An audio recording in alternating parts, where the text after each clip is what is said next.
I call this meeting of the Northeast Independent School District to order. Let the record show that a quorum of board members is present, that this meeting has been duly called, and that notice of this meeting has been posted in accordance with the Texas Open Meetings Act, Texas Government Code, Chapter 551. The board will now adjourn into executive session pursuant to the following sections of the Texas Open Meetings Act. Texas Government Code, Section 551.074 to discuss personnel or to hear complaints against personnel, and 551.076 to discuss intruder detection security audits, and the time is 5:31.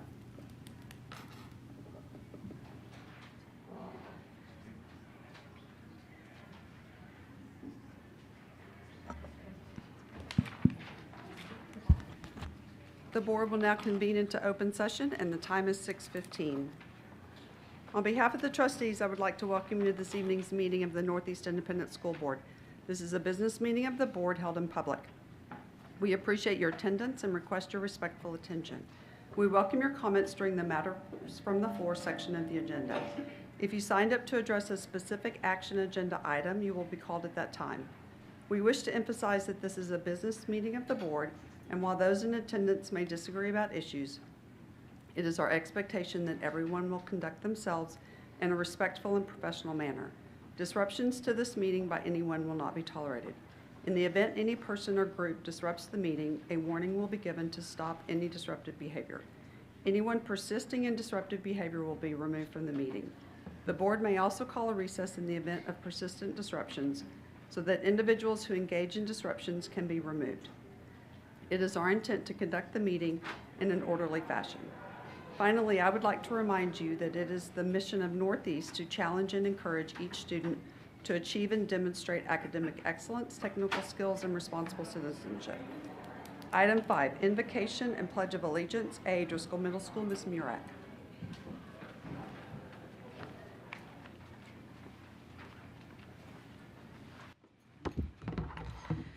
Good evening, Madam President, members of the board, Dr. Micah, executive staff, and guests. My name is Lori Murak, and I am the proud principal of Driscoll Middle School. I would like to introduce you to two of Driscoll's most outstanding defenders. These two young men truly define excellence every day. Leading the invocation this evening is Andrew Monier.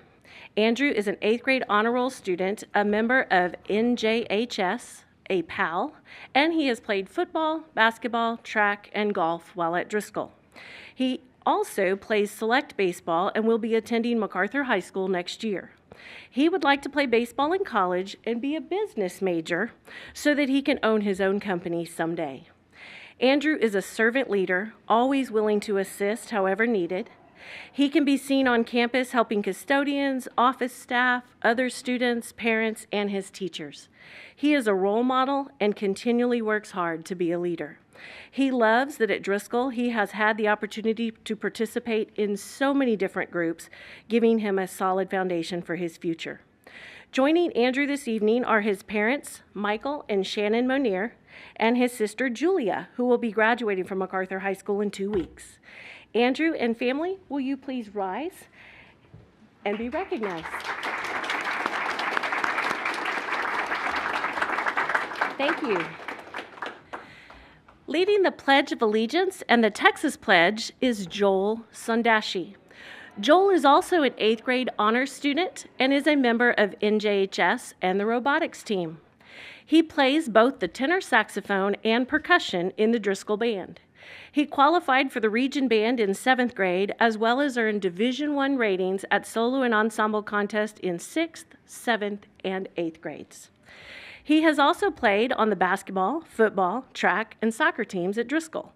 He's a Boy Scout working towards earning an Eagle Scout and has completed the NYLT training for leadership. He will be attending MacArthur High School next year and wants to participate in JROTC. After high school, he plans to attend Texas A&M, to pursue a degree in engineering. Sorry, from a proud mom who just had one graduate this weekend with an engineering degree. Joel is also a servant leader and is always respectful to his peers and the adults around him. He loves how supportive and helpful the teachers and staff at Driscoll are, willing to go above and beyond to ensure that he understands concepts, even when they are difficult topics. Joining Joel this evening are his parents, Christopher and Olivia Sundashi, and his siblings, Oliver, Mia, and Hope. Joel and family, will you please stand and be recognized?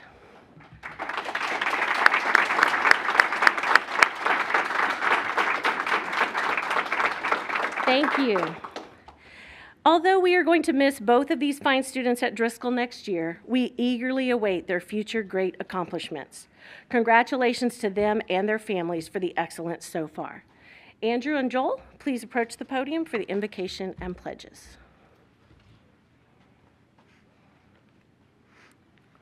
Please bow your heads. Thank you, God, for bringing us together this evening. As the meeting begins, may we all have an open mind and an open heart. May we honor each other's thoughts and voices as you guide us in the right directions. Lord, we hope that NEISD continues to grow as a community. We ask that you continue to keep us safe. Amen.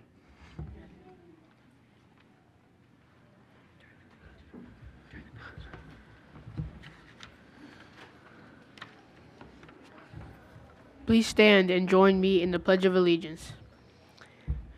I pledge allegiance to the flag of the United States of America and to the republic for which it stands, one nation, under God, indivisible, with liberty and justice for all. Now join me in the Texas Pledge. Honor the Texas flag. I pledge allegiance to thee, Texas, one state, under God, one and indivisible.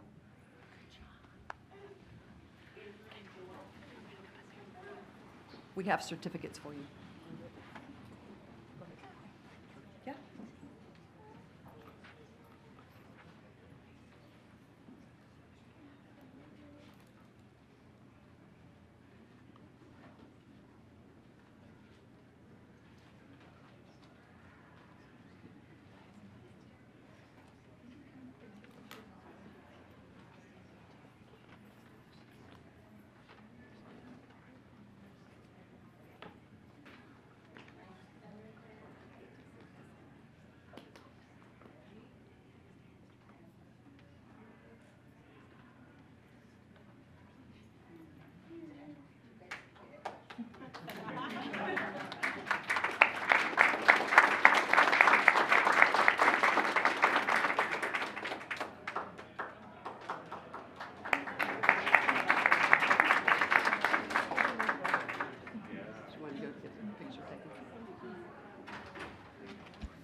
Thank you so much for being here. Yes, you are welcome to leave. But thank you for taking your time to be here. We appreciate you.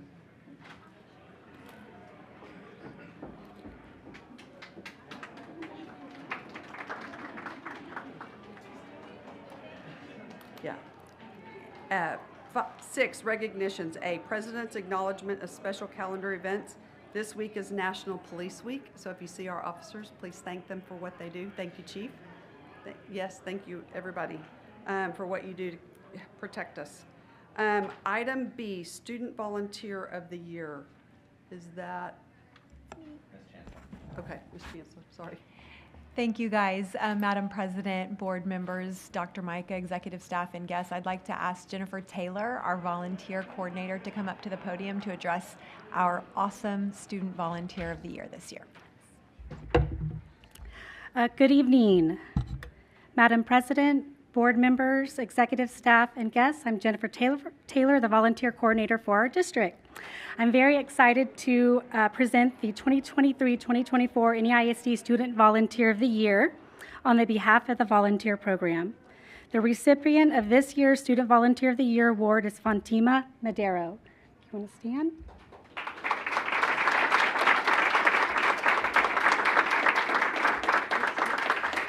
Fatima is a senior at Johnson High School. She has dedicated more than 165 hours to her school and community through the organizations that she's involved with just this year. Fatima Fatima volunteered with the San Antonio Public Library at the Encino and Parman branches during her summer, where she helped direct the Teen Club program and helped organize events and activities for the Children's Summer Program.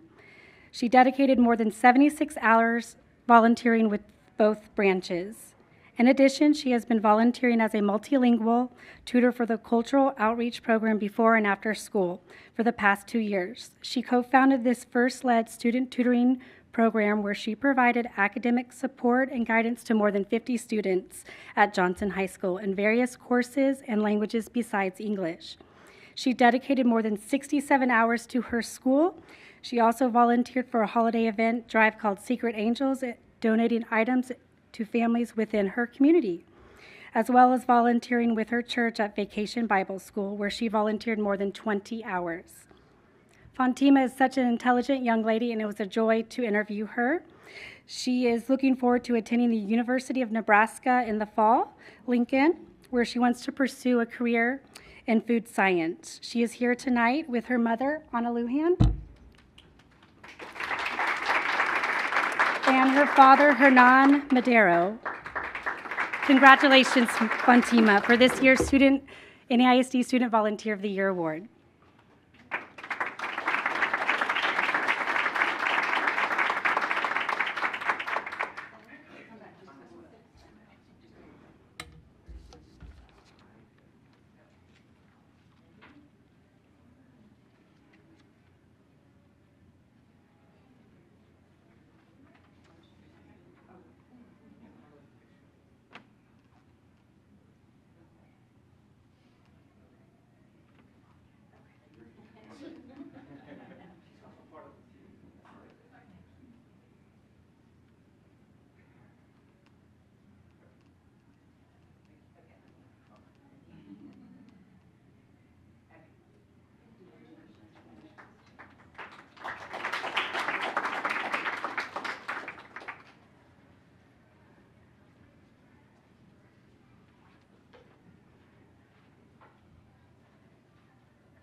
Item C, Do the Right Thing essay campaign winners. Thank you, Madam President, members of the board, executive staff, and guests. I would like to ask Karen Sharp, our Assistant Director for English Language Arts, to come forward for this recognition.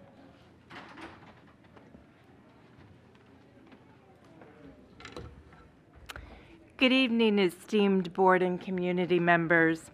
Northeast ISD students Zeke Peterson and Maya Ruedas Blanco from Jackson Middle School were recognized on May 9th for their writing by the Honorable Judge Antonia Arteaga at a campus ceremony. For the 2024 Do the Right Thing, Stop the Violence essay campaign, Zeke is named the first place National Student Ambassador from Bexar County, and Maya is the NEISD finalist. Their sponsor English teacher is Mrs. Crystal Murphy, who's in the audience this evening. Sincere gratitude to Principal Cynthia Rubio for campus support. The Do the Right Thing essay campaign gives middle school students across the country the opportunity to write about how violence has impacted their lives and what solutions can be offered to help peers. Zeke will travel to Washington, D.C. on an awards trip with his mother and teacher in July. His essay will be archived into the Library of Congress. Maya was awarded a new computer for her winning essay. Northeast ISD annually participates in this national essay contest with the support of Dr. Micah, Mr. Jarrett, Mrs. Schaefer, campus literacy leaders, participating English teachers and their students, and the NEISD secondary English team. Zeke and Maya are accompanied by their parents this evening. Hello, parents.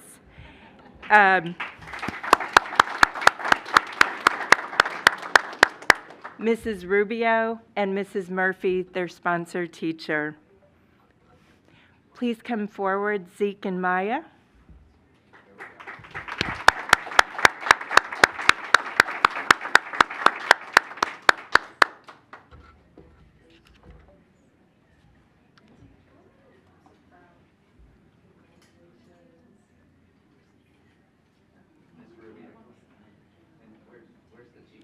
Mrs. Murphy, you might want to come forward for some pictures with Mrs. Rubio.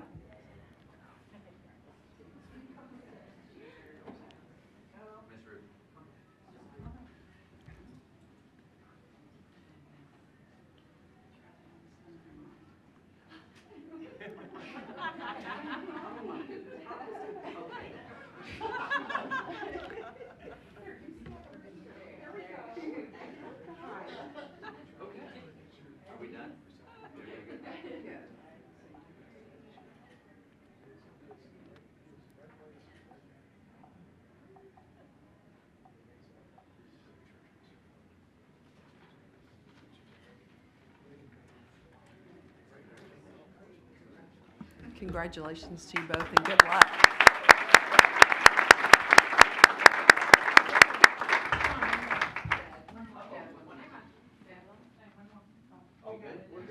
One more? Well, I did miss you. Well, come on. Oh, okay. Well, here, I can do that again. You want me to shake her hand? Yes. You betcha. Yay.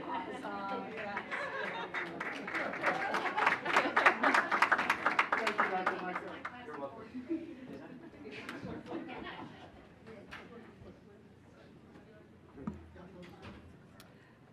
Item D, Skills USA State winners. Thank you, Madam President, members of the board, executive staff, and guests. I would like to ask Sean Jensen, our instructional specialist for career and technology education, to come forward for this agenda item. Good evening, Madam President, members of the board, Dr. Micah, executive staff, and guests. Hello, I am Sean Jensen. I'm here to represent the Career and Technical Education Department. Tonight is with great pride that we highlight some of our amazing, skilled young adults who have outperformed students from around our beautiful state of Texas. We'd like to honor some of NEISD's very own outstanding students that throughout the school year have shown up to compete in regional and state Skills USA competitions. We'd also like to honor their instructors and their principal, Dr. Patrick Valdez, who are all from our very own trade school, the Career and Technical Education Center. So what is Skills USA? Skills USA is a career and technical student leadership organization that has over 395,000 members with approximately 19,500 teachers and school administrators serving as professional Skills USA members and instructors. Skills USA offers competitive activities in which students strive to achieve in a variety of occupational skills and leadership areas. Occupational skills contests include the building trades, health occupations, automotive technology, the electrical industry, and personal services.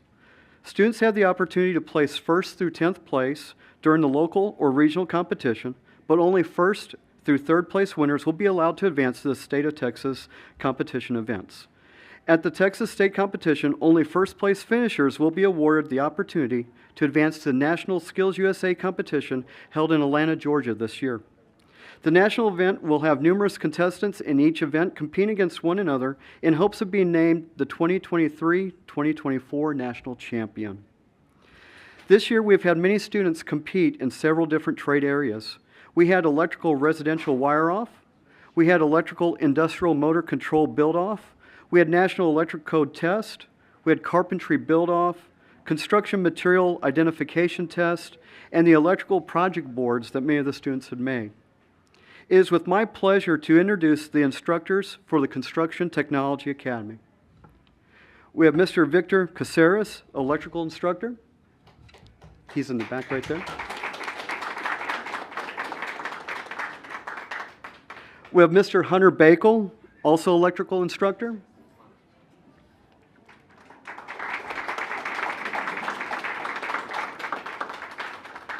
And we have Mr. Jesus Chavez, construction science instructor.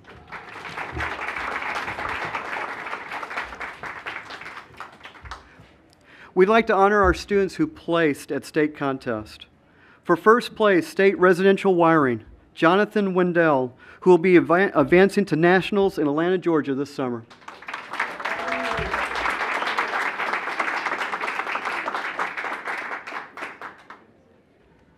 1st place state motor control, David Navarro, who will also be advancing to nationals in Atlanta, Georgia this summer.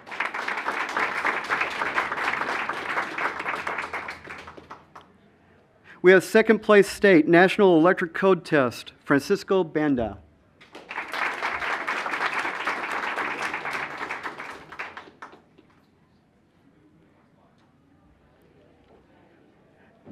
We have second place state carpentry, Jackson Micah.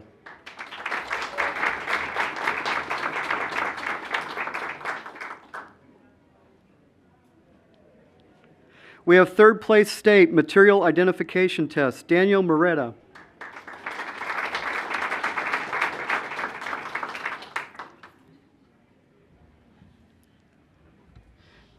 We had 11 electrical projects that received State Superior Blue Ribbons. These are projects that students created to resemble an authentic residential wire build.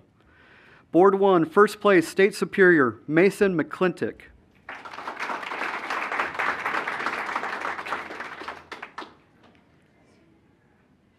Board 2, first place, State Superior, Maria Torres Godardo.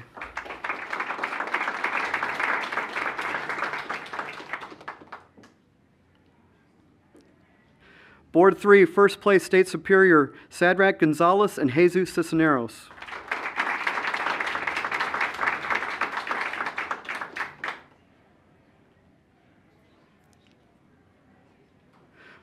Board 4, first place, State Superior, Daniel Moretta and Hunter Colbath.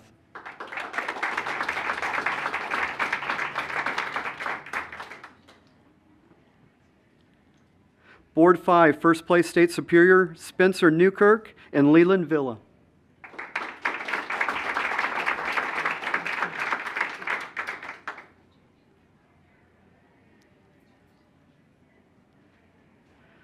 Board 6, first place, State Superior, Alexander Montoya.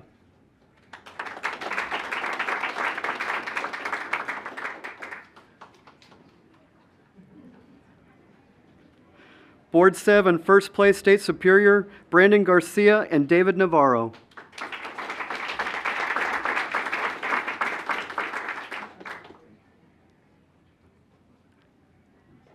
Board 8, first place, State Superior, Mustafa Moose and Megan Ashworth.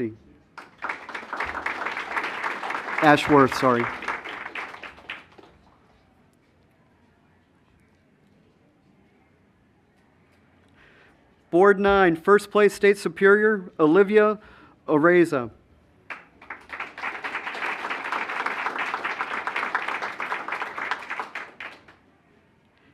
And we have Board 10, first place, State Superior, Jonathan Wendell as well, which is already up here.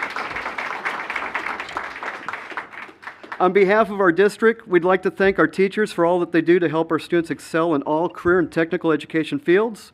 To our parents, thank you for your partnership and for all that you do as you support your students. Thank you very much.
Good.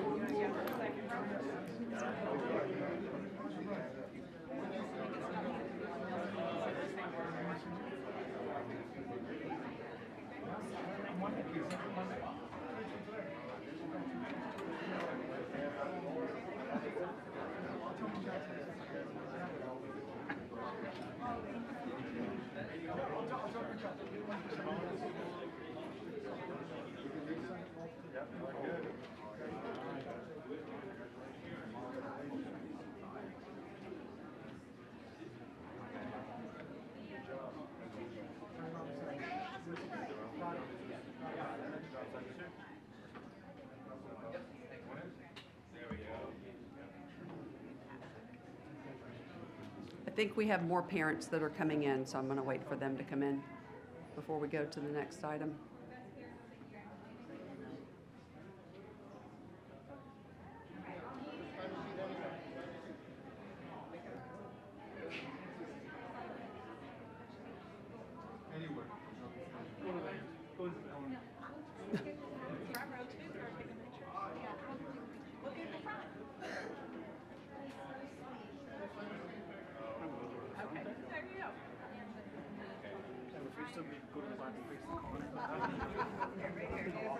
Don't put you in the corner, right? I probably deserve it.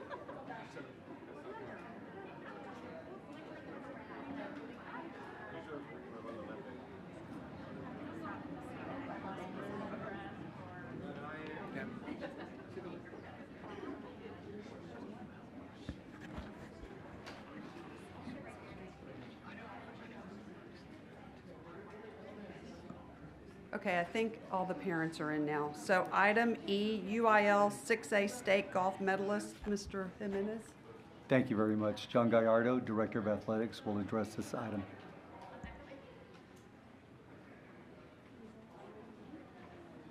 Good evening, everyone. As Mr. Jimenez said, I'm John Gallardo. I'm one of the athletic directors for the school district, and it's my honor and pleasure to introduce some of the following distinguished athletes who've dedicated their time, energy, and effort in becoming the best, not only the best athletes in their sport, but the best athletes in the state of Texas. I'm going to introduce the gold, silver, and the gold and silver. We had no bronze this year. These are gold and silver, which is a good thing. Number one, they're not only great athletes. Are you? Right. I'm going to go, yeah. I'm just kind of just doing it. I'm just. Okay. I got you. The plan. Follow the plan. Okay. These ladies are not only great athletes, they're great students, and they're great individuals. I just had a chance to meet them backstage, and they're good people. So, like Dr. Micah said, they are the 2024 girls golf team silver medalists from Reagan High School. First person introduced is Lydia Portluck.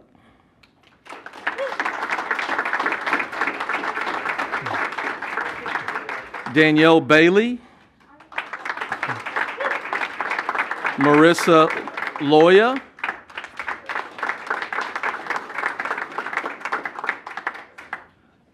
Lauren Patterson,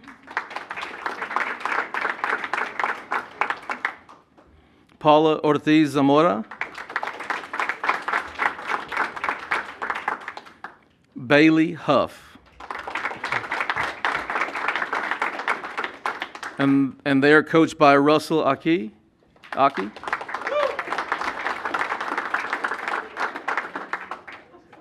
and Steven Martinez.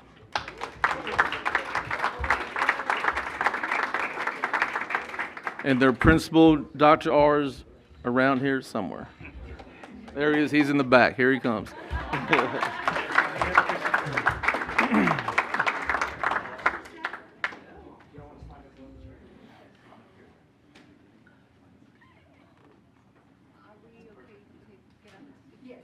Yes.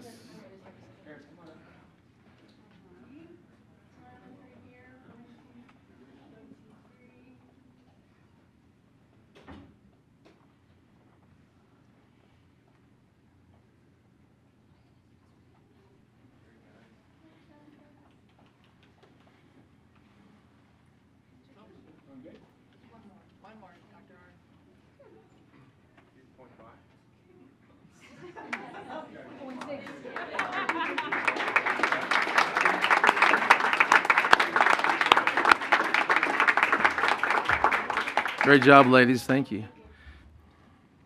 Congratulations.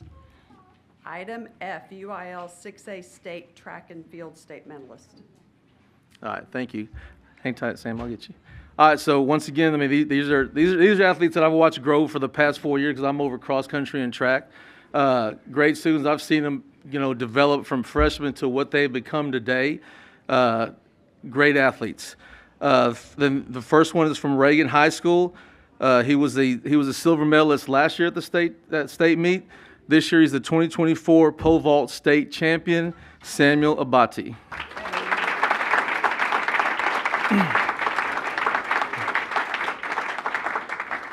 And he is coached by Miles Delm.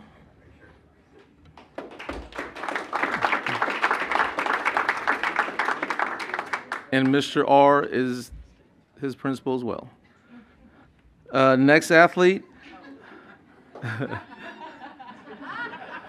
It is his first time to compete in the state track meet. He was also a silver medalist. He was silver medalist in the 1,600-meter run. His name is Gavin Chapa.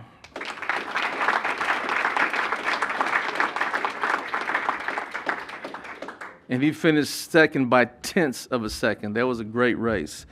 The next person I'm going to introduce, she's a two-time state silver medalist in the 300-meter hurdles, Isabella DeGroza.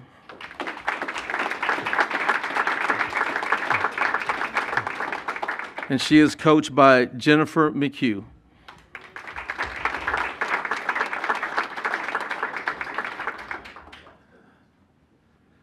And last but not least, I'm going to elaborate a little bit on this one. I hope I don't get choked up because I've known him for a long time and I've followed him for a long time. He was my student aide when I was assistant principal at Eisenhower Middle School, and we've kind of grown together. I'm sorry I'm partial in just because of who he is, and I know who he is well. His first time to be a state medalist as well, and he always told me, Coach, I'm going to break records. He didn't break the state record, but he broke the district and the regional record. Is that what it was? State, district, and one of the I don't remember. Yeah, it was one of those. But 800-meter run silver medalist Alejandro Rosales. And he is coached by his head coach Brad Robinson and his distance coach Doug Framke. He is from Churchill, and his principal is Todd Bloomer.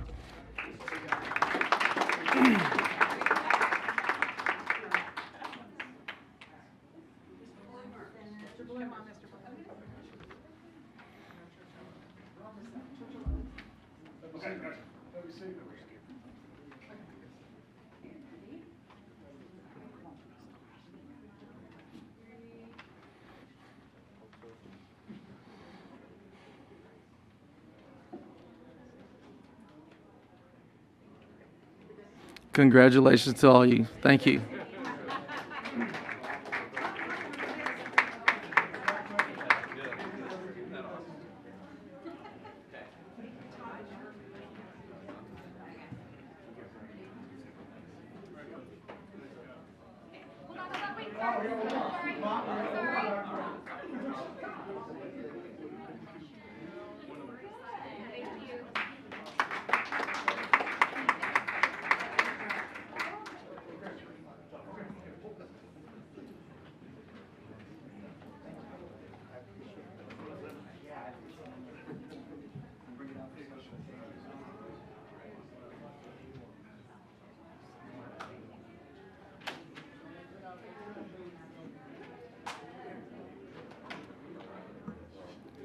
All right, so we're going to have to wait a few more minutes because we had an overflow room upstairs, so people are coming down who may have signed up to speak from matters from before.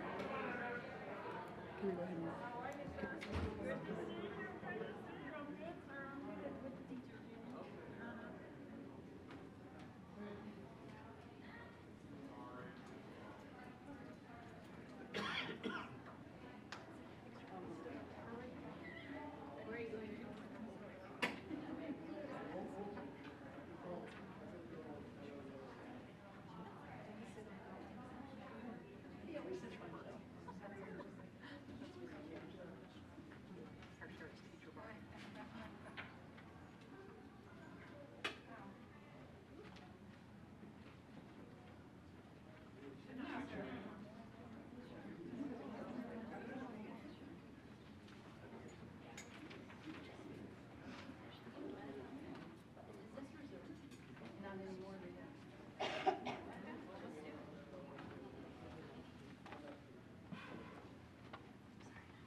Is that everybody, Chief?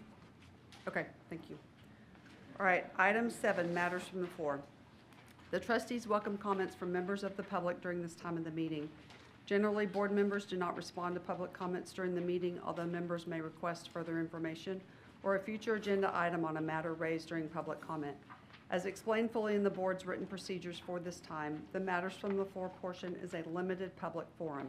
Accordingly, speakers may present on a topic related to district business, normally for 3 minutes, but we've had 19 people sign up today, so we're going to limit their time to 2 minutes. You are not permitted to make personal complaints about an individual staff or board member that should be raised using the district's grievance policies. 2, a personnel action. 3, a student disciplinary matter. 4, a complaint about a particular student. 5, or pending litigation. Any person who persists in speaking on these topics after being directed not to do so will lose the remainder of their time to speak and may lose their privilege of addressing the board at future meetings. If you signed up to speak on a specific agenda item, you will be called up when the board reaches that item. Please remember that this is a business meeting of the board. Any person or group engaging in outbursts of any kind causing a disruption to the meeting will be warned, and if they persist, will be removed from the meeting.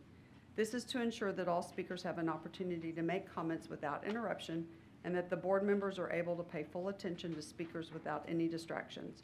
We also welcome written comments at any time, either through email at board@neisd.net or by mail, care of the Superintendent's Office at 8961 Tesoro Drive, 6th floor, San Antonio, Texas, 78217. Ms. Huey. Number 1.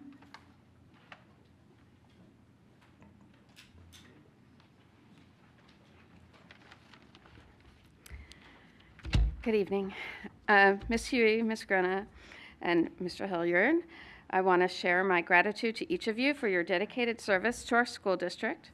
Please state your name, I'm sorry. Oh, I'm sorry, Karen Lenartz. Thank you. Mrs. Huey, your commitment spanning over 20 years, Ms. Grona, your dedication for 12 years, and Mr. Hilliard serving 1 term.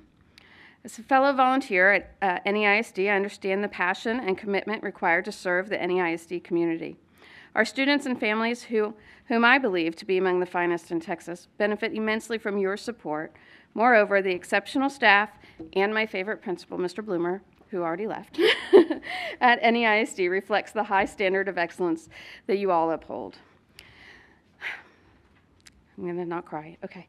Mrs. Huey and Mrs. Grona, I have witnessed firsthand your tireless efforts that extend far beyond board responsibilities. Your presence at SUMA events, Special Olympics, district meets, UIL competitions, theater productions, and countless other activities showcase your dedication to your district and the entire NEISD community. Your support for NEISD volunteers, whether by joining band parents in the stands, distributing playbills in theaters, or even recognizing volunteer contributions at Volunteer Breakfast and PTA Founders Day, exemplifies your unwavering commitment to fostering community within our district. In closing, Mrs. Huey and Mrs. Grona, I express my deepest gratitude for your selfless service and dedication to our district. Your leadership has made a difference, and your legacy will continue inspiring future generations. This is for all board members. I want you to remember that you hand our students their diplomas at the end of their long 12 years. And because you want them to know who you are, you want them to know that you have touched them personally at school, instead of just saying, who's that person handing me my diploma? So it's important that your volunteer efforts extend beyond these seats and you show your face to our students as well. Thank you. Number two. Good evening, Board of Trustees, Superintendent, staff, and guests. My name is Shelley Cicchini, and I'm a Northeast ISD community member who has volunteered with this district for the past 19 years. I've been asked to share some remarks from a former board member who was unable to attend. My name is Letty Bresnahan, former board president and dear friend of Shannon's. I would like to express my sincerest and most grateful thanks to Shannon for her unrelenting and tireless service to our beloved Northeast Independent School District. When I served with Ms. Grona, I immediately realized her commitment and passion for public education, especially our students within the district. I saw this passion she had for her schools blossom to all schools and students over the years. I learned quickly that the first key to success is showing up. Shannon was always present at all our meetings, and her attendance at the lion's share of Northeast events was unmatched. More importantly, it was Shannon's grace, loyalty, and fun spirit that was most salient. As much as I was a generalist, she was a perfectionist and always jumped in to help me with so many of the details. I'm sure you can relate to this characteristic. Shannon's service has left its mark, and I am so grateful to consider her my friend. With lots of love and admiration, Letty Bresnahan. The following remarks are my own. Now I will take a moment to express my sincerest gratitude to Ms. Shannon Grona. All of the years I've known her, she's been a fixer, not a complainer. And from the time our youngest children were in first grade together, her love for this district has been evident. It shined as we decorated school hallways and hefted some seriously heavy boxes of books for the book sale. It shined over the past 12 years of her service on this board. I've seen not only her laughter and passion, but also the depth of her commitment. Through triumphs and celebrations, it's easy to be steadfast. But during challenging times, I've witnessed her shed tears as she grappled with decisions aimed at benefiting every student in our district. Her dedication is unparalleled, and it's crucial to publicly acknowledge and thank her as she concludes her term. Ms. Shannon Grona, your contributions are truly valued. Thank you. Number 3.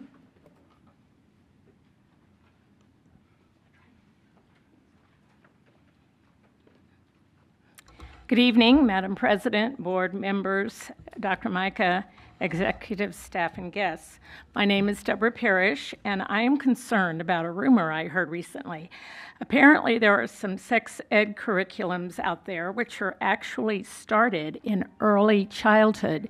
After teaching 32 years, that means to me personally, age 3 through kinder, and that's just not appropriate if such a thing does exist.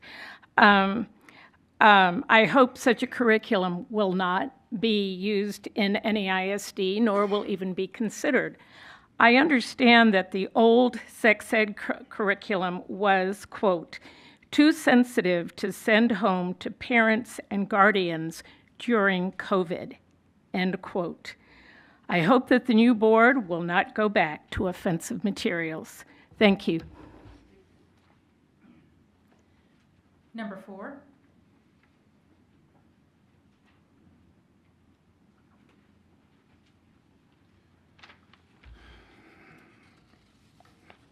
To the NEISD board, to the superintendent, thank you all for the great job that you're apparently doing with the students. I was upstairs as I listened to the awards being given out today and was just overwhelmed at the number of excellent, the qualities of excellence that you're producing in students in the NEISD. So thank you for your tireless service in that regard. However, I do have. I'm sorry. My name is Charles Flowers.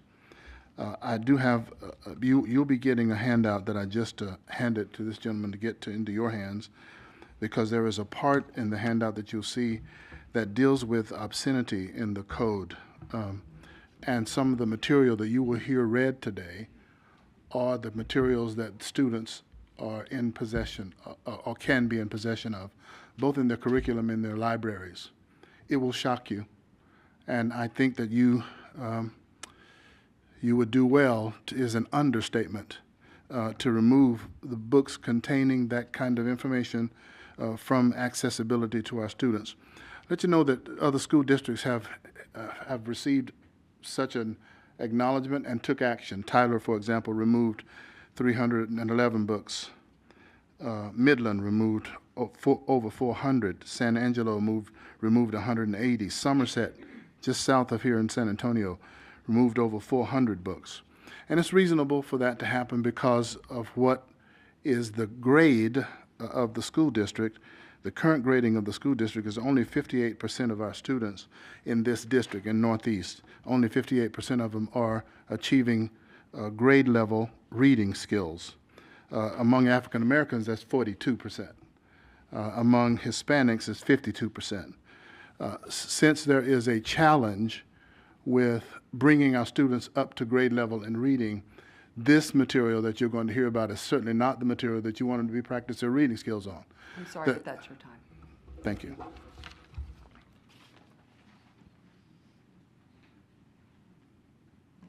Number 5.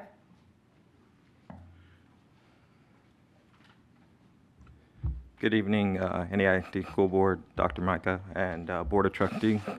My name is Ben Morales. I am a graduate of NEISD from Ronald Reagan High School. My daughters now go to Churchill High School, which I rev them constantly about that. But I'm here also on the same thing of educational material, because there are so many books that are in our library, and they are nothing that I would want my daughter to have or to be able to get in any way, shape, or form. And I think y'all do a tremendous job.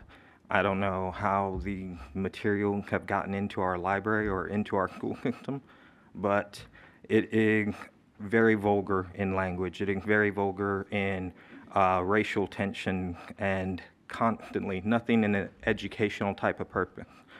And I hope that y'all would look at the material and hear from these people that will be coming forward and really remove the stuff that is here. It is nothing that is good for our children, nothing good for my future children that are coming up.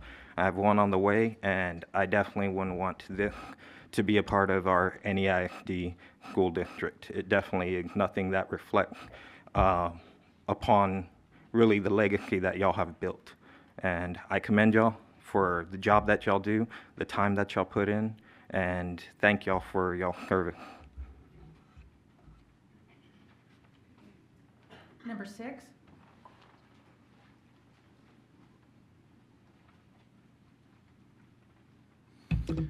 Good evening, everyone. My name is Pastor Mark Lugo, and I'm a pastor here in Bexar County.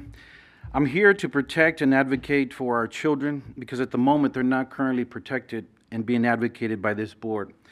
You currently have hundreds of pervasively vulgar and sexually explicit books in this district.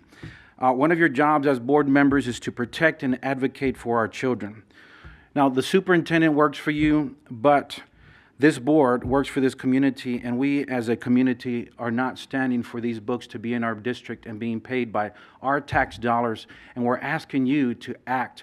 Now, you will hear several of these things coming your way of what books we're talking about, but we're asking and we're calling on this board to remove these books. It's so shocking that these books are in our educational system.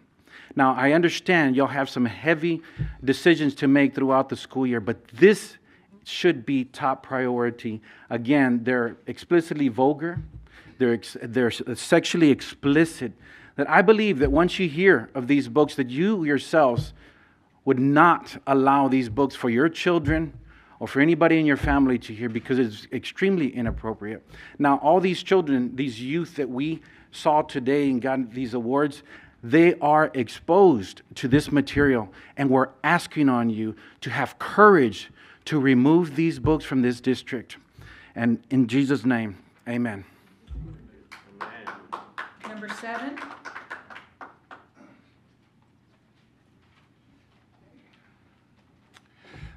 Good evening, James Barnes. I just, thank the board and administration and the parents for being here. I'm a parent of 5 children. I have an 11-year-old daughter. I'll take this off. I can see better without him, actually. And I am struggling at the dinner table with her because of these books. I've literally have to help my daughter understand that, get back in the lane where I believe is a comfortable lane for her. I've got an example of one book right here, and I don't even need to read the name of it, but it's got 103 words that I would be embarrassed to say at my dinner table in front of my daughter, but yet she has access to this book to read it at 11 years old, and I just don't agree with that.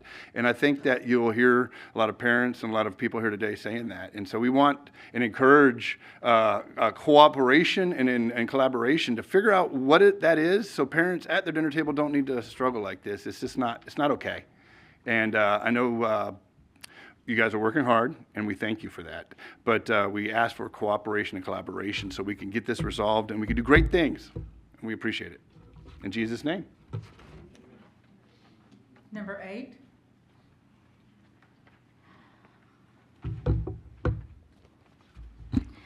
Hi, my name is Tara, and I'm the Texas Ambassador for Moms for Liberty. If there's any children in the room, I would ask you to leave, please. This district and board have the legal right and responsibility to remove harmful materials from children. Your EF legal board policy states a district may remove materials because they are pervasively vulgar or based solely on educational suitability. Today I'm going to read The Empire of Storms, which is found in every middle school in this district by either ebook, hardcover, or both, like in Eisenhower, Garner, and Harris middle schools. After I finish, ask yourself if an erotic sex scene is appropriate or educationally suitable for 11-year-olds in NEISD. His teeth gazed over her nipple, and her eyes drifted closed, a moaning slipping out of her. His tongue flicked against her nipple, and her head tipped back, her fingers digging into his shoulders, urging him to take more, take harder. She closed her fingers around him, marveling at the velvet-wrapped steel. Rowan groaned again, pushing into her hand.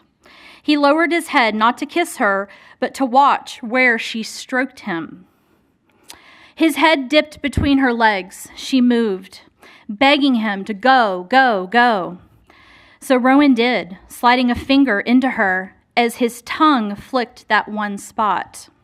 And as he slid with gentle rolling thrusts, filling her inch by inch, she forgot that she was queen. And as his thrusts turned deeper, she dug in her fingers, dragging her nails across his back. Release blasted through her like wildfire. Rowan's own release barreled through him at the sight of it. On and on, he spilled himself into her. 11-year-olds in every school. Number 9.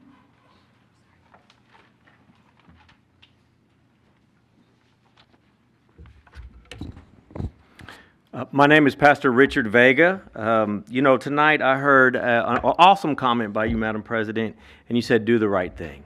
And that couldn't be any further away from the truth. That is just, we got to do the right thing, and I know you will, and I know this board will.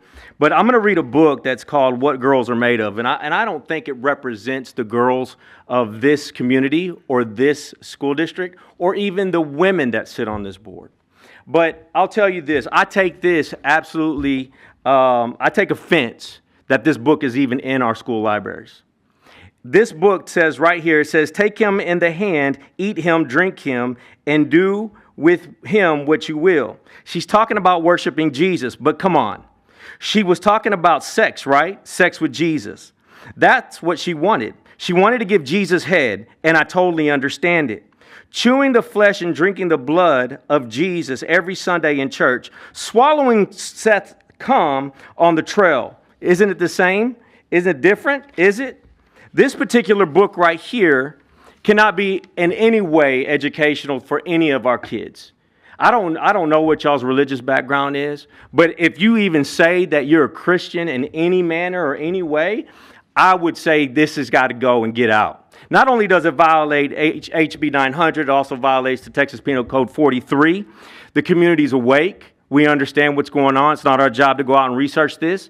This particular book says ass 2 times, bitch 2 times, cunt 1 time, dick 3 times, fuck 14 times, piss 1 time, and shit 16 times. That's 39 times that it violates this code. Now, I hope that you guys will come together and say enough is enough and we got to start removing books. If we did an audit on how much money you guys spend on these books, now I know you guys probably don't know what's being spent on each school, but we need to probably do an audit and start being able to get that budget and get it out. Number 10.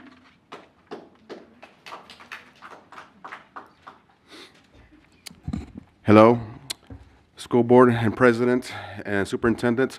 My name is Pastor Luis Cabrera, and I think of myself, what kind of society do we live in today when we have allowed these books in our schools? I feel like I'm living somewhere else, but all these books is evil and wicked. I'm just gonna say it, it's evil and wicked. I don't want an 18-year-old reading this garbage. And there's this book called Push, which is in the MacArthur High School. And it's about a little girl who is getting molested by her father from age 5. In page 25, it says this: I've been knowing a man put his dick in you. Gush white stuff in your booty. You could get pregnant. I'm 12 now. I've been knowing about that since I was 5 or 6. Maybe I've always known about pussy and dick. I can't remember not knowing. No, I can't remember a time I didn't know. Daddy put his pee-pee smelling thing in my mouth. What? In her mouth, my pussy, but never told me. I see me, first grade, pink dress, dirty sperm scuffs on me. No one combed my hair. How is this allowed in our schools? I just can't believe this. I mean, this doesn't belong nowhere. It belongs in the trash, in the pits of hell.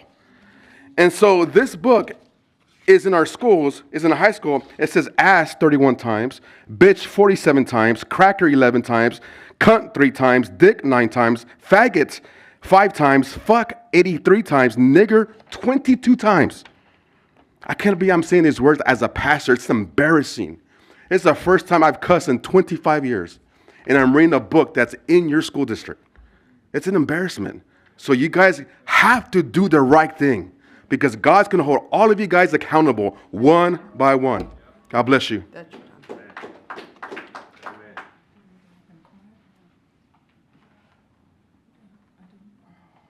Number 11.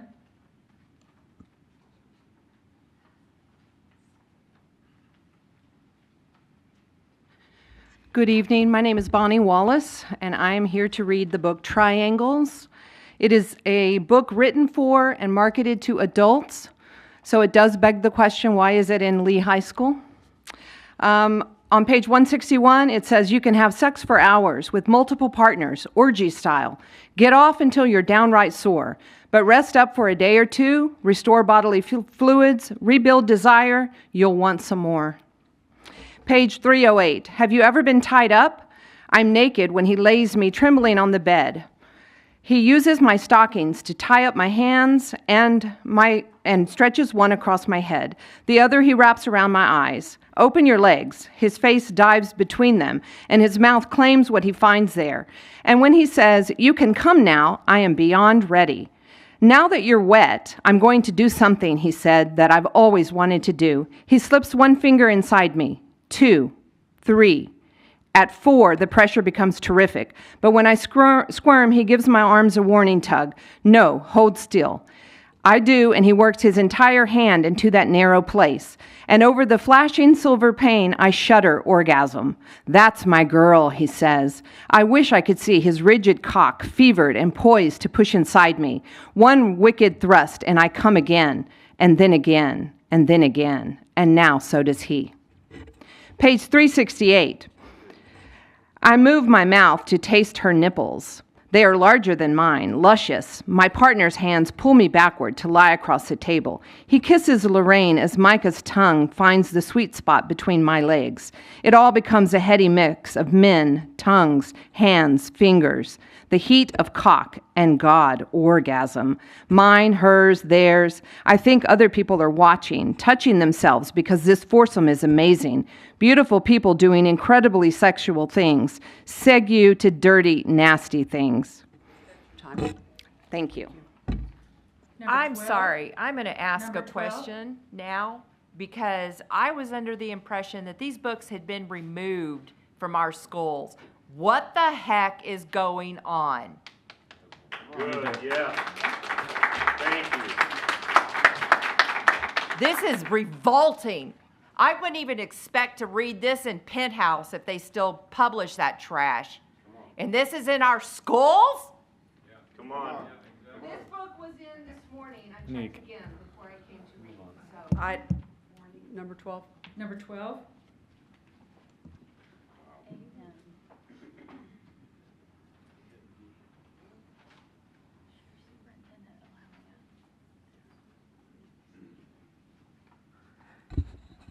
Good evening. My name is Deanna Fensel.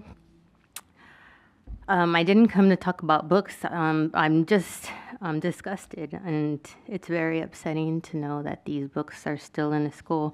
I always hear people say that we want to ban books, but I don't think people understand what banning books means. when something's banned, that means you can't get it at a library, you can't get it on Amazon.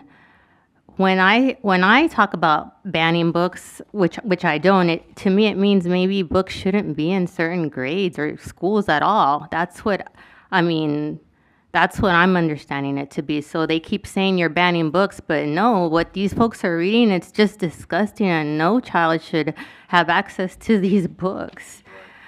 It's a parent thing. Anyway, what I did come to do is I signed up to speak so that I could publicly thank Stephen Hilliard for his service and dedication to NEISD.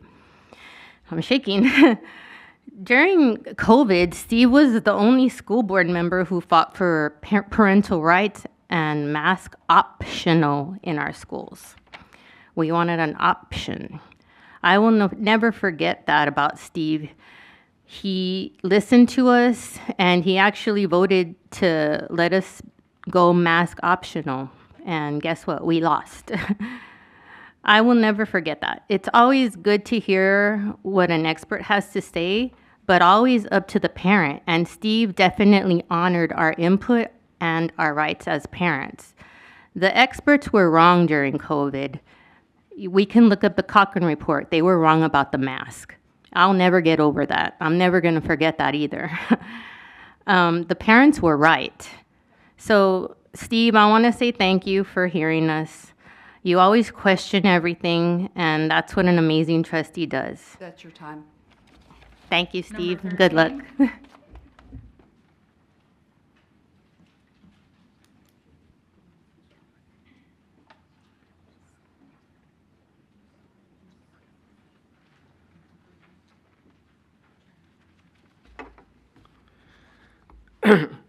Good evening. I'm Michael Gerwitz, and I want to read short sections from the Texas Education Code.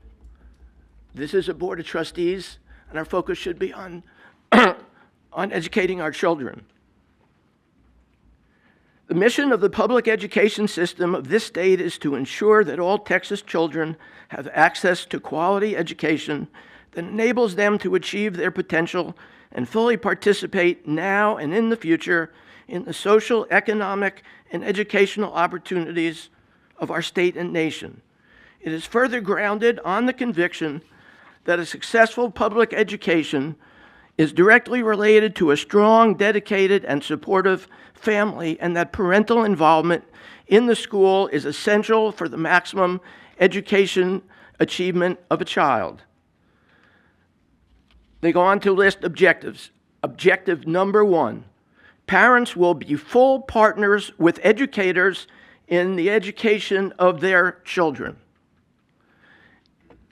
I do not understand how it came to be that when parents, driven by COVID, came to this board and said, we wish to be more involved in the decision-making involving the education of our children, that they have been branded as extremists and anti-educational.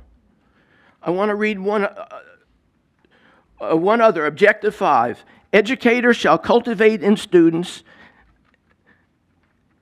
informed American patriotism and lead students in a close study of the founding documents of the United States and Texas.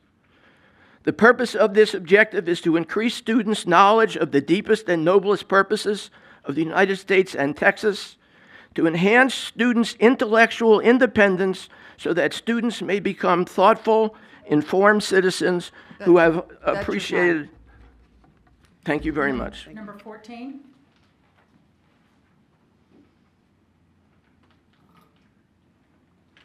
Oh, wait. I think that is for matters from, consent. That says expenditures.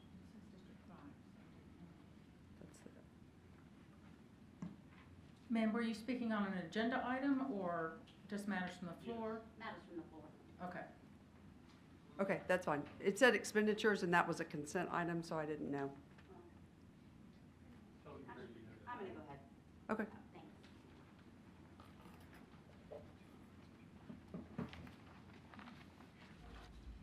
Good evening. The improper expenditure, my name is Rebecca, by the way. the improper expenditure of $57,000 for advertising in a media publication that publicly endorsed those candidates, which adhere to their self-identified progressive agenda, which has resulted in an exodus of over 16,000 students, and which sadly seems primed to continue that decline, the statistics of which are artificially skewed and boosted by additional recent arrivals. At the very least, if not illegal, and I don't mean the students, the expenditure reeks of an appearance of impropriety. To advertise in a countywide publication for a very limited geographical area, which is also served by local area newspapers, and not do a competitive bid process is suspect when the superintendent is in bed with the person that organized a PAC to support their selected slate. I want to thank Colonel Steve Hilliard for your service, and I appreciate you. And the people of this district appreciate you as well. Number 15.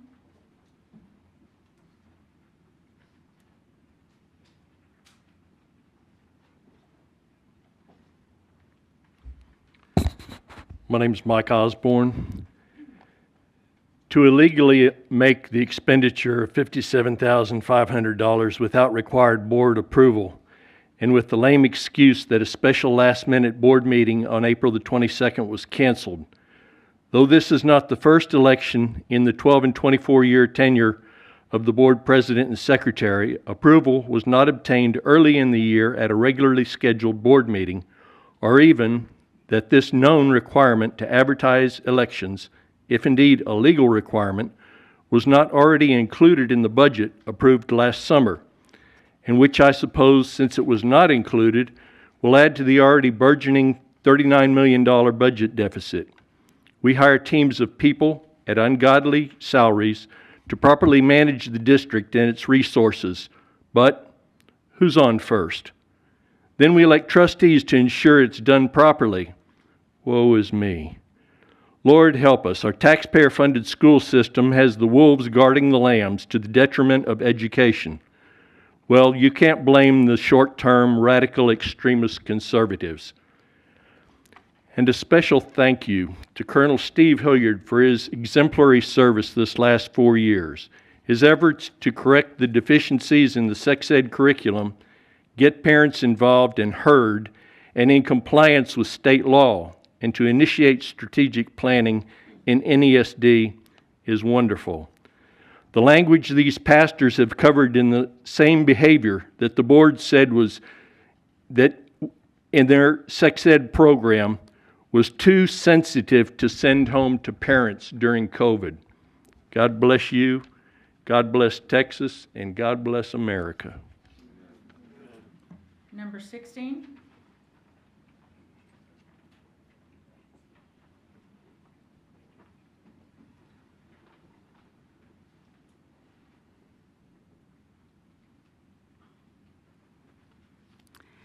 Good evening, President Grona, board members, Dr. Micah, executive staff, and guests. I'm Patsy Esterline, president of the Northeast AFT. Congratulations to Mr. Byer for your re-election to the board. Tonight, I want to give acknowledgement to the board members that are leaving us. First, Mr. Hilliard, thank you for your service these last 4 years. President Grona, thank you for your service for the last 12 years. As board president, you successfully led the district through difficult times. Thank you for your sure-handed guidance and grace at the helm. Secretary Huey, thank you for your service for the last 24 years. You traded a personal work life for one devoted to NEISD and its students, employees, and residents. The district is altogether better for your sacrifice. So again, thanks to each of you for your service and the devotion that you have all given to the Northeast Independent School District. It has been an honor to work with you. On behalf of the Northeast AFT members, we wish you all well. Number 17.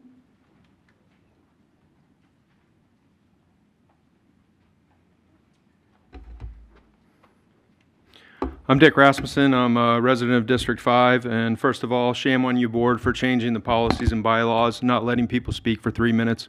You have 20 parents that came here, took time out of their day to come to this school board meeting. We've been wanting parents to be more involved and people to be here, and you cut them down by a minute. Shame on you. Second, we heard a lot about in the campaign about censorship. You're hearing why people here are talking about not censorship, but they're talking about parenting. They're talking about responsible parenting. They're talking about responsible board members and faculty and superintendent keeping these books and this filth out of our schools. You guys need to do something about that. Get it together, please. My next comments for Mr. Hilliard. Steve, thank you for stepping up to the plate, for being a honorable trustee that came into this liberal board to fight against this faction, against this cabal. I thank you for your service. You're a brother in arms, retired veteran that served 20 years, that didn't have to serve these 4 years, but you did it, and I appreciate that. Some of the things that happened to Steve when he came on, you may not be familiar, but this board decided to make a policy that a single board member could not bring an agenda item to the board, and he was the single board member. It left his constituents wondering why he's not able to represent them properly. He was tried to be censured by this board. They came after him for political campaign contributions, which he had to get a lawyer and was found innocent of.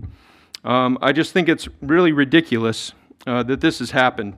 We've seen a decline in enrollment, literacy rates, math proficiency, a decline in all kinds of things going on in this school board, and we hear about the politicization of this board. Well, I think it's because this liberal faction led by Mrs. Grona has been leading to this politicization of this board. And I'm sorry for what's happened in this election, because we're going to see a mass exodus of students when vouchers hit next year. It's unfortunate, but that's what's going to happen. Thank you. Number 18.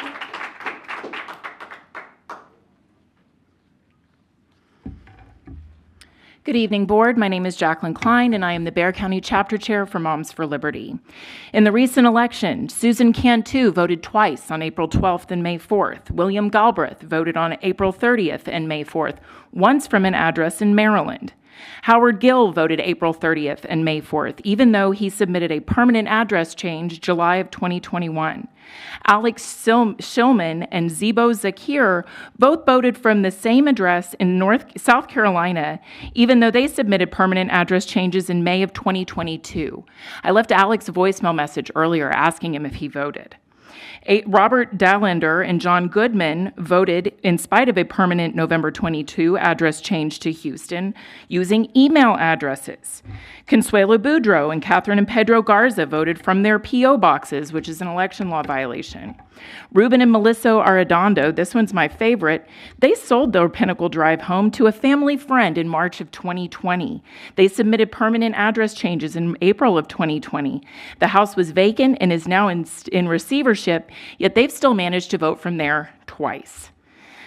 We've got Homer and Shirley Kopp, 88 and 87. Gerald and Brenda Pruitt, 90 and 89. Rodolfo Torres turns 90 in a few days. Harold and Katie Burley are 97 and 94. Them and 15 others over 80 from a random sampling of 3 vote-by-mail days all returned ballots. Parents didn't know about this election, but we had students and elderly people who did. How? I think we know how the Fab Five won with their Democrat help, bragging about the plan that they executed. I don't think this election should be certified. I think we need to canvass these votes. I think we need to take a closer look at who voted, and I think the Attorney General needs to take a closer look at what happened at this election in NEISD. Number 19.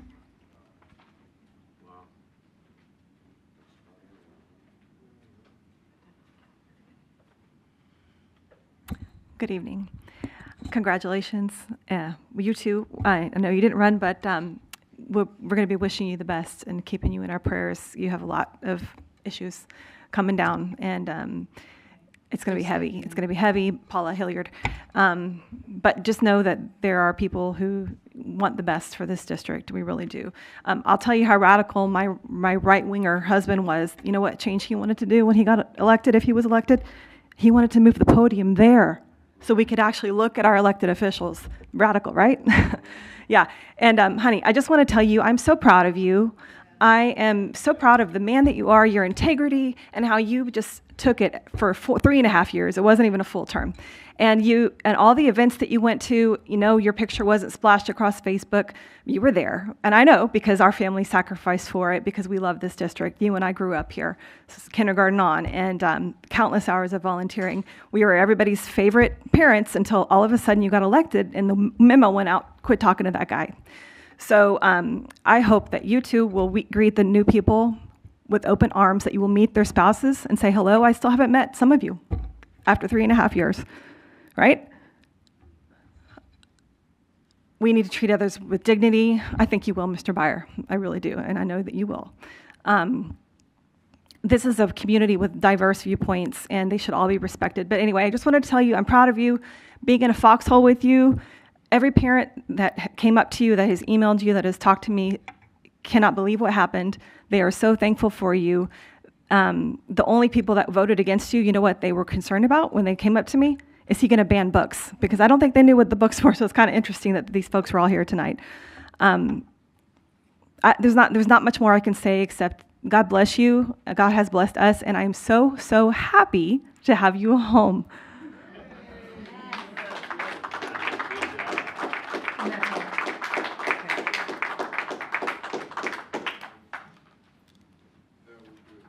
Item 8, matters from executive session. A, personnel including but not limited to administrative appointments pursuant to Government Code Section 551.074.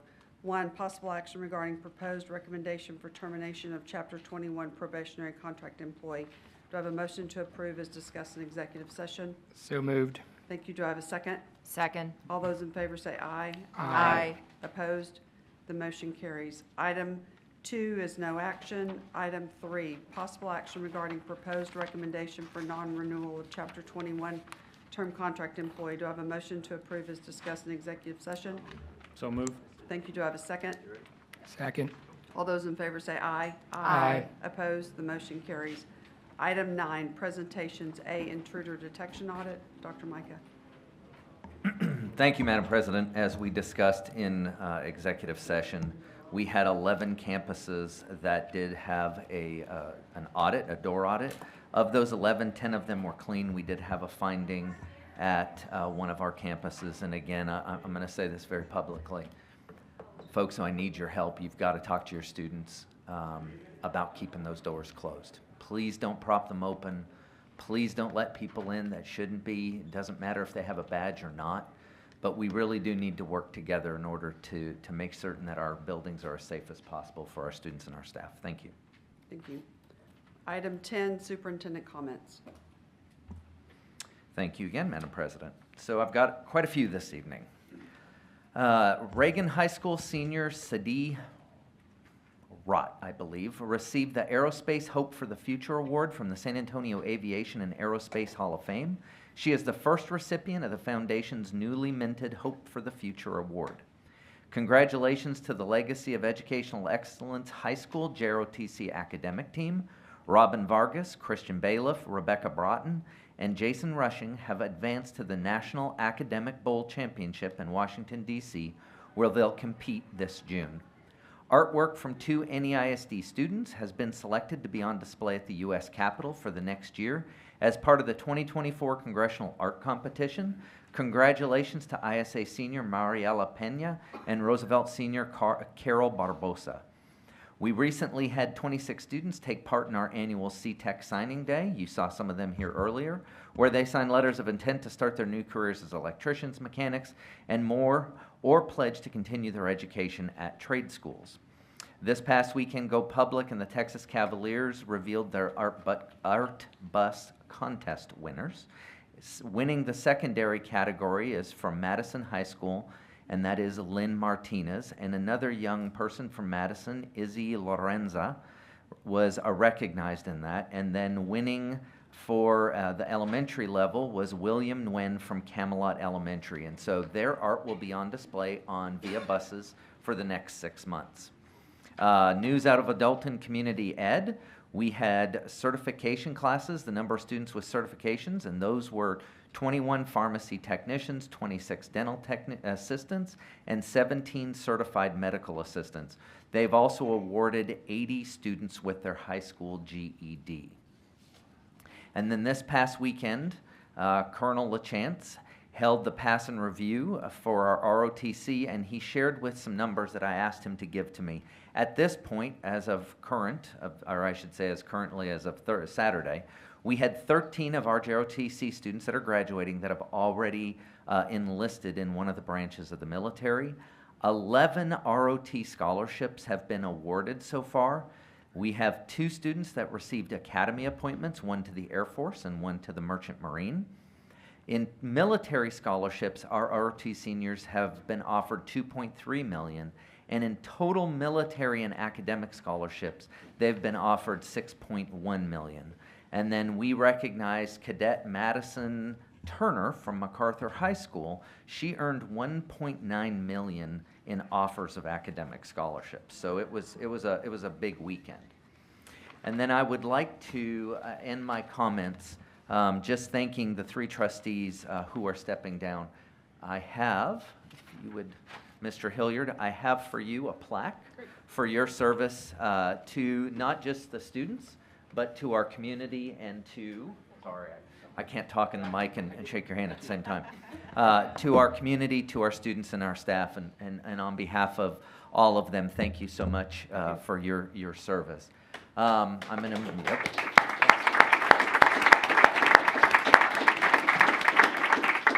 Next, I have a plaque for Mrs. Grona for your years of service to Northeast. And as I was explained earlier, in here, when you're finished tonight and you gavel in your last meeting, this is for your gavel as part of the tradition that we pass on the gavel to our outgoing president.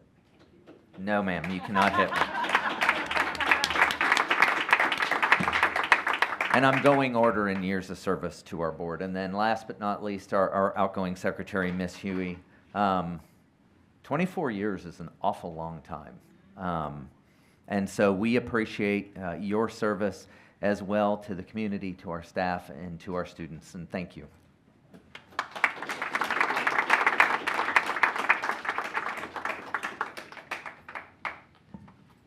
So at the conclusion of the meeting, if anyone wishes for pictures, I asked Mr. Gattel to stick around and take pictures if you all would like. And before we move on, I'd like to say a couple of things if you give me a minute or 3. You have 2. 2 per person. I wanted to, I wrote some things down for each of you, but I'm going to get a little, first we're going to start with Seinfeld. We're going to do airing of grievances and then feats of strength, and then move into, no. Little informal here, but I want to say, Steve, thank you for your service to this district and for stepping into a role that not many people desire to fill. Between the pay and the time commitment, it's not really an attractive position, but you, like the rest of us, you got in the ring and decided to run. You worked tirelessly to fulfill your role, and although you and I were on the opposite sides of several issues over the last 4 years, you were always on the path to seeking excellence for our students and our staff.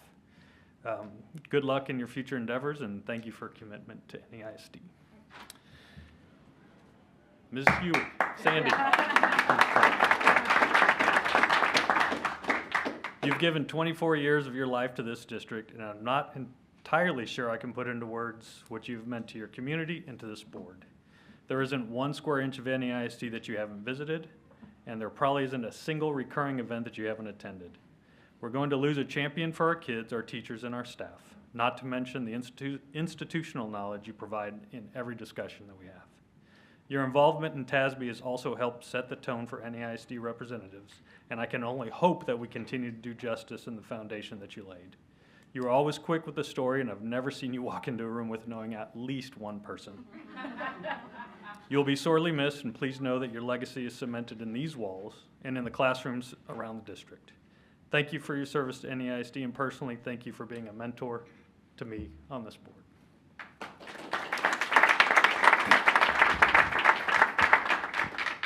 Madam President, Shannon, You have been at the helm of this board for the past 8 years, and NEISD is thankful for the countless hours you have given to this district. You encouraged our board to be more visible to the schools and to the community. You helped navigate some very challenging topics, and you pushed to give our students a louder voice. You put words into action and never once passed an opportunity to promote all the good things that happen at NEISD. Campus visits, presentations at conferences, events big and small. You have given your life to this mission and represented our community far beyond any words I can say here tonight. Thank you for being our Northeast compass and for setting this district on a path to success. You will be missed, but I know you will continue to support NEISD and those who hold it dear. Thank you for all you've done, and as you retire from this board life, remember the words that you've told thousands of graduates over the year. Make your bed. It's a reminder that one little act can have a profound impact on your life, just like you've done for this district, and you'll always make your mom happy. Thank you.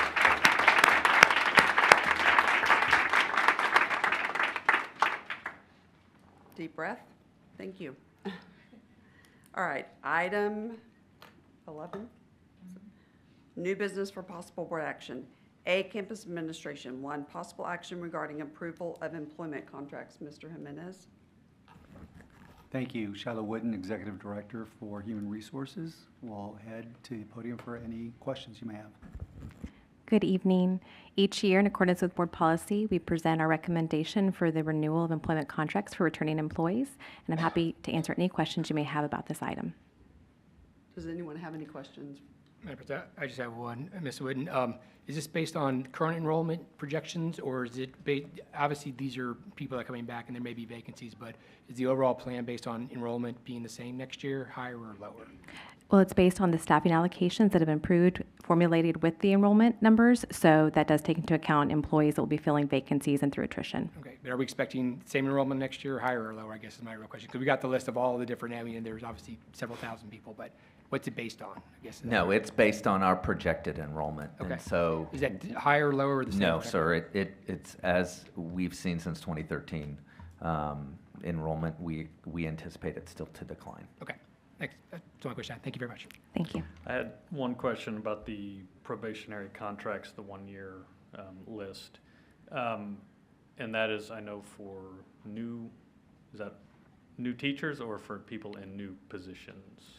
So probationary contracts are actually issued to teachers for 3 years unless they come to us with 5 of 8 in an education. So they do then go 1 year on probationary and then they go straight to a term. Straight to a term. Yes, and then we have other non-teaching positions that are on a probationary, but if they begin mid-year, they go on another year probationary because they haven't fulfilled a full year. Got it. Okay, that hits the answer to my question. So, all right, thank you. Thank you. Anything else? Do I have a motion to approve the proposed recommendations for renewal of employment contracts? So moved. Oh. Okay. Ms. Villarreal. Ms. Villarreal, do I have a second? Second. All those in favor say aye. Aye. Opposed, the motion carries. Thank you, Ms. Whitney. Thank you. Item B, consent. 1, business services. A, over 50,000 purchases. 2, minutes from April 2024. 3, end of consent. Do I have a board member wishing to pull an item from consent? Yes. Item 1, business services over 50K in purchases. Okay. Okay. What? Hang on. Okay. Anybody else? I've got one item in that same category, one item in the Okay. shape. Okay. Anything else? All right. So do I have a motion to approve consent without B1A? So moved. Thank you. Do I have a second? Second. All those in favor say aye. Aye. Opposed? The motion carries. Okay, Ms. Villarreal, B1A. Okay, I have been in contact with Dr. Micah today, bugging him because I was really concerned about this 57,000 in some sense, on this, that they want us to approve, and first of all, we didn't have a board meeting, and I guess somebody decided that they were going to go ahead and approve it without us. And I understand that this is actually something that is legitimate for our district and the voting. However, when I started looking at it and everything, the publishing date is all the same on every single receipt, 4/23/24. And there's a total of 4 receipts. 3 are exactly $13,306.44. Okay, so you would expect number 4 to be $13,306.44, because essentially what they're doing is they're just publishing, where people can vote. Okay, I get that. It seems a little outrageous. It seems like maybe we should have shopped this a little better and, maybe gotten some other, avenues to post this, because that's really outrageous. But then we get to receipt number 4, and it's $17,384.22. Now my question is this: why did we suddenly go from $13,306.44 to $17,384 on this? What was the reason behind that? Ms. Caldwell, are you able to come up and speak to this?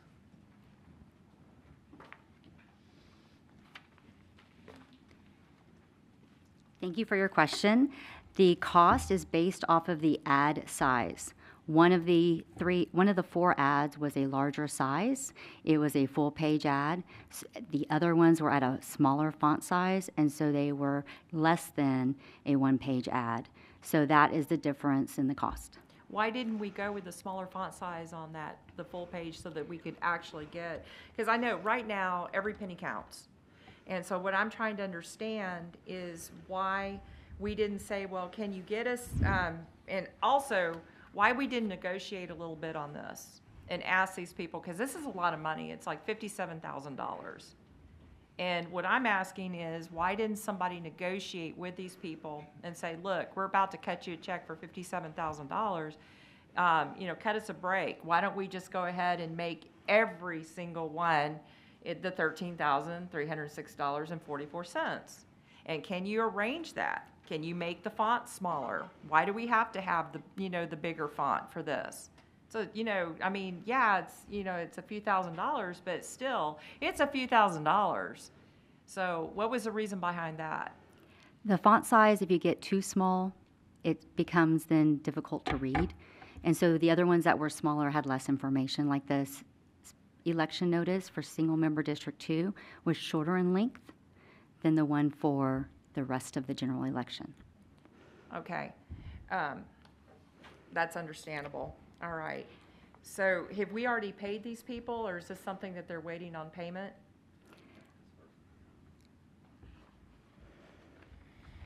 It just seems a little excessive for what we got. And to your question, Ms. Villarreal, about why we didn't shop it around, and there's a language specific, Ms. Caldwell, in the law that states a widely distributed, I don't want to paraphrase it. Do you have it? I do. So the options are general circulation, which of course the Express News is. The other option would be a newspaper of general circulation in the territory. And while there are a few smaller papers that cover our district, it doesn't necessarily assure that all precincts are covered that were involved in this election. We had 5 different SMD maps that were being covered with lots of different precincts. So some of those smaller papers cannot assure us, or don't assure us, that every precinct is covered, whereas the Express News, with their general circulation, meets the letter of the law. But did we get any numbers on circulation? Because frankly, I haven't seen anybody pick up a newspaper. Understood, but it does specify. I mean, unfortunately, the law specifies publication in newspaper, so we don't have a choice on that. Well, I understand that, but did they give you a distribution rate, such as, how many people they were going to be distributing this to? Were we paying based upon that? Because the Express News is considered a general circulation newspaper, we did not have to request specific addresses of their subscribers. Okay. Thank you. You answered my questions. Thank you. Sure. Okay, Mr. Hilliard, you had something else? I did have one. Sorry, turn that on. It was for the Stonebridge Behavioral Health. It was a 200,000 initial, now it's 285, so 85,000 more for, it says fourth quarter staffing.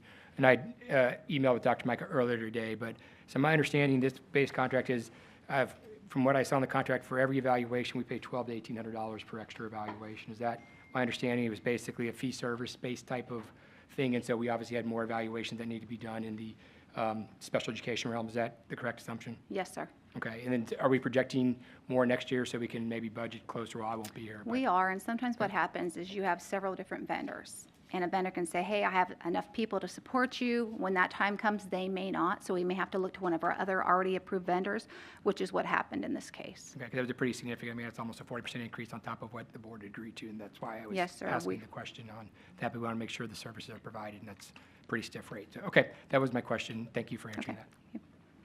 Okay, so do I have a motion to approve B1A? So moved. Do I have a second? Second. All those in favor say aye. Aye. Opposed? The motion carries. Item 12, reports. A, interim financial and management reports. B, awarded bid report. C, third quarter investment report. D, federal grants report. E, open records request report. Those have been provided for you. Item 13, discussion and possible action regarding board member requests for items to be placed on a future agenda and our request for reports from the administration. Do I have a board member requesting something? Madam President, I got 3 I need to do tied to some stuff here if I could. The first one, I'd like to discussion and possible action of a board liaison to finish out my term here for the next month and a half. That needs to be decided by the new board because the shack still has some business going on. Obviously, I'm currently the board liaison. Okay, so for the next agenda item to have the board liaison. Board liaison discussion and possible action to appoint a new one, and I'd probably recommend one of the other 2 trustees. I'm thinking Mr. Byers is going to be pretty busy as a board president here, starting tomorrow is my guess. But for continuity, one of the more senior board members to finish out this term, and then the new board can decide next year. Okay. Is there any discussion regarding that? So do I have motion to approve the board liaison for SHAC to be on a future agenda item? So moved. Do I have a second? Second. All those in favor say aye. Aye. Opposed? Okay, that motion carries. Next. The second one, the Chase Standing Committee has requested an agenda item. They would like some clarity from the board on the timeline for the 8th grade curriculum, which they're still working on. There's been some back and forth on, some people think it must be done by this month versus being done as soon as it's ready, possibly in June or whatever. And there've been some back and forth. So the request was for the new board to discuss if it's a hard and fast timeline or if it's a goal timeline. But I told them I would bring it to the board. Obviously, I told them I'd be transitioning now, but for the new board to give them some clarity because there's been back and forth amongst the different committee members and lack of clarity on that issue. So they requested that they get an agenda item for the board to provide them specific direction one way or the other. So I was thinking that we kind of gave them that direction when we talked about using 7th grade curriculum for 8th grade, that it would be done by the end of the year. So they're asking for an extension on that? Not necessarily. Some of them felt that it must be done by this. They have a meeting on Wednesday, and they felt like they had to be done by this Wednesday to present to the full SHAC, to present to the board, although they still have meetings in June to complete it. And so that was what they wanted. And I said, I said the goal was to do that. It's not optimal to go to next year, even though it's in the fall because of the 7th grade conversation. But I said I would take it to the board to discuss if they want to give them a firm timeline. So is SHAC still meeting in June? The SHAC has the ability to meet in June. They haven't put a firm date, but they have the ability, yes, through 30 June they can meet per the bylaws. And that was the discussion back and forth because they've got 2 more lessons, actually 2.5 more lessons to complete. And they were going to try and jam it through in 3 days. And so I said, I can't tell you all what to do. All I can tell you is I'll take it to the board for them to consider. But the goal, I think would be to by the end of this year so they would have time. So I guess my question is, does that really even need to be a discussion item? Or well, because we've already told them it needs to be done by the end of the school year. So to me, that means by the end of June. We never put a firm, the motion, I went back and looked, we never said the goal was that because we had the 7th grade in place for 8th grade, but we never said you must be done by the end of this academic year. That was where the confusion is was that a hard mandate or not? I don't care. I told them the goal would be obviously, if you can't finish it before, that's great. Going into next school year would be suboptimal because you can have new SHAC members and all that. But they just wanted to know if they had to have it done, because obviously the ad hoc has to be done in May versus possibly this, because they were trying to rush through the last couple elections, and I don't know that it would be following the same rubrics they've been doing. So I said I would ask the entire board, because that's not my decision as an individual trustee. So I guess, I think the new board should just probably say, yes, we want it done by 30 June, is I think probably the clarity that should be provided, but our motion never said it must be done by then. We said our goal is to work as fast as possible to be done, but it was never a hard and fast, because they want it to be done by this week, and I said, the board never said it has to be done in May. We said the goal was by the end of the school year. Yeah, that was the goal, and they go through 30 June. So I just wanted to bring it to the board, because that was what was requested of me as liaison. So however the new board wants to handle that, or if they don't want to address it, that's also fine, but I told them I would bring it forward to the board. So. Mr. Byer, were you? No, I was just going to say, I mean, at this point, I guess if they're planning on meeting in May and then they're meeting again in June. They have the ability to meet in June, and that's what they were discussing in June, but they hadn't set a date yet, and that's, to me, it made sense that they get done by June, but they were going to try and do 3 lessons in 3 days, and they've been averaging half a lesson over multiple weekly meetings. So you make sure that we had a quality product. I said y'all should continue to follow your rubrics and your timeline is my recommendation, but I said I can't decide that for y'all. So anyways, that's where they were, because there was some different viewpoints from within the committee, and they were just trying to get clarity.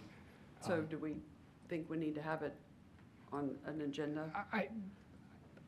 I don't know. That's obviously there's gonna be a bunch of new trustees. I think the general consensus that we had was the goal was to finish it up by the end of this academic year, but some were trying to have it done this week, and I was like, that was not what the board said. The board said our goal was to do that. So I said I can't speak for the board.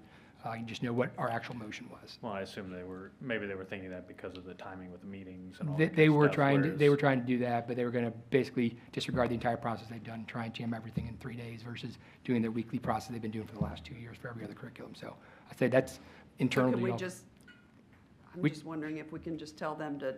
Be it's done by the end of June. by the end of June, I think is reasonable. I think if we say that out loud, if that's a sense of the board, then that would provide them some clarity, and I think that's a reasonable expectation. If they have to have one more SHAC meeting in June to get the full SHAC, I think that's reasonable, because then it would allow the. Because I think that was our expectation, so I think Come back. that Yes, we that should was the just thing is. continue with that being the expectation. I think that was reasonable, but some thought they had to have it done this week, and I said, I Okay. don't think that's the board intent, but I didn't want to speak on behalf of the board, because. So I think just report back that by end of June. End of June. So I don't think that needs to be. That's an fair. agenda The current SHAC groups, when they're done, by the time they finish their term 30 June, have a recommendation from the board. Okay. All right. And the last one, discussion and possible action on the books that were discussed for age appropriateness, legal compliance, and educational benefit, to make sure that we're being deliberate in what is available in our libraries. Obviously, there's other sources, but I think we heard the comments, and I think it would behoove the board to discuss that in any direction they want to provide the superintendent and staff or board action. So tell me what. Discussion and possible just- action on age appropriateness, legal compliance, and educational benefits of some of the books that were highlighted this evening by members of the community. Okay. So is that a motion? Yes. Do I have a second? Second? Any discussion on that? Okay, so I have a motion and a second. All those in favor say aye. Aye. Opposed? Nay. Okay, the motion carries. Anything else? Yes, one of our speakers brought up a very disconcerting possibility that our election for this board has been tampered with, and I'm very concerned. We had, she was reading out some, pretty heavy evidence that we had people that shouldn't have been voting in this election voting.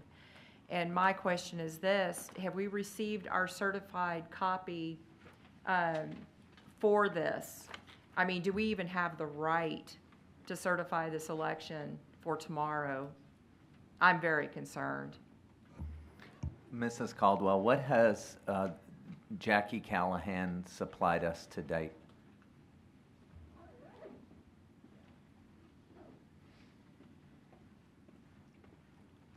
We have received the tabulation of votes by precinct, by candidate as required for the canvass.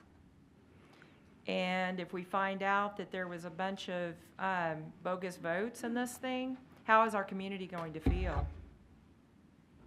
I can't speak to the feeling of the community, but what I can say is that there's a verification process for ballots, and there's a reconciliation document that's currently posted on the Bexar County Elections website that talks about and shows the ballots that were refused. I cannot speak to whether or not the names mentioned tonight on those ballots are part of the ballots that were rejected. That would be a question for Jackie Callanan to find out if those cited tonight were in fact the ones rejected, which is on the report on the Bexar County Elections webpage right now. Is there It's called a way- reconciliation form. Okay, is there a way for us to get a hold of that? Because I want our community to feel every sense of calm and, I mean, we don't need a replay of, you know, and have people coming up here and saying that our elections were wrong. It's on the website right now, correct? The reconciliation form is on the website right now, which shows how many mail-in ballots were received, how many were processed, how many were rejected, provisional ballots, et cetera. And that's done by the ballot board. So that's there now. As far as requesting specific information, any community member can do that to Bexar County Elections Department. If you're directing staff to do that, we would need a list of the concerns to ask those questions. Well, I don't can't have direct that. you. I mean, I can only direct Dr. Micah. However, that was concerning. If that is indeed fact, that casts a very black cloud over this process.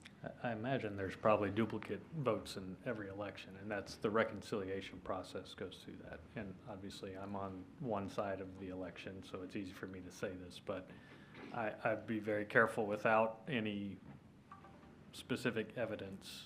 That's why I'm trying to get the evidence. I Well- want to make sure well, that we can if- go if- to our but- community and say, we know without a doubt that this But was a Ms. fair Villarreal, election. we either somebody that was in that election, one of the candidates has to provide that information, my understanding of that. They have to be able to come with the evidence and the proof to say that. I mean, I don't know that we can necessarily, I mean, you can look into it, and if you find something between now and tomorrow, then we can have that discussion. But outside of that, the Bexar County Elections Department handles reconciliation of that, duplicate votes, electioneering, all of that stuff. Because So- we contract with the Bexar County Elections to do all that for us. Yes, and the role of the canvas is to tabulate, is to provide the tabulation of the results by precinct, by candidate. It's not to verify ballots or anything else. That is a role of the ballot board or the early voting board. There are other entities that are involved with the securing of the ballots and the review of the ballots. The canvas for the authority conducting the election is truly a tabulation, not verifying the accuracy of the vote. Somebody needs to verify the accuracy of the votes. so Well, people that know is, again, their the votes ballot count. board or the early voting board. Someone is absolutely verifying the accuracy. And again, that reconciliation report shows that. But the canvassing responsibility, I just wanted to distinguish those different responsibilities. The canvas responsibility is to tabulate and put into record the results. And that's what we are responsible for. And that's what you, as the governing body, are responsible for. Okay, thank you. Okay, anything else? Then it is item 14, 803, adjournment. Thank you all for being here.